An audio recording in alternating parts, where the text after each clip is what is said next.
Isang patay matapos matupok ng apoy ang dalawang bahay sa Barangay Lourdes, Quezon City. Hinala ng otoridad maling paraan ng pag-iimbak ng pintura ang sanhi ng sunog. May news to go si Oscar Oida.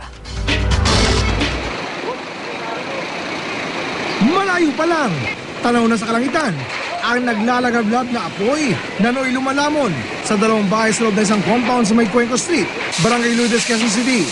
Kung tutuusin, mabilis na nakaresponde mga bumbero, ngunit sadya raw mabilis ang pagkalat ng apoy. Binuksan ko, nakita ko na apoy. Tumakbo palabas, kumuha ko ng fire extinguisher. Pagbalik ko, pati sala lahat sumabog na eh. Bukod sa dalawang bahay, dalawang kotse rin ang nadamay sa sunog. Kung hindi pa nga umano sa mga kahol ang alaga nilang aso na si Tyler, malamang-lamang, hindi na sila nakalabas ng buhay. Si Tyler, bira tumahuli eh. Tumahol, oh. Ang lakas ng tahol. Kaya nagising anak ko. Pag di tumahol ng aso, patay kami lahat eh. Kung hindi na sa kanya, wala na kami ngayon dito.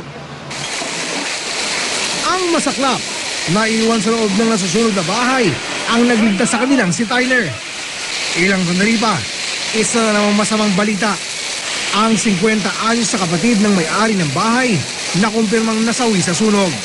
Natrap siya nang bumalik sa bahay para isalba umano ang ilang mahalagang papeles. Yung kapatid ko naiwan sa taas eh. Oo. Nasa loob. Ayon sa may-ari ng bahay, nagmula ang sunog sa loob ng isang ginagawang kwarto kung saan naman may nakaimbak na ilang lata ng pintura. Dahilan para magsuspecha ang mga bumbero na maaaring nagkaroon ng spontaneous combustion. Anila, may tama kasing paraan ng pag-iimbak ng pintura. Dapat well ventilated. Hindi siya dapat crowded. Same time, dapat merong pumapasok na hangin.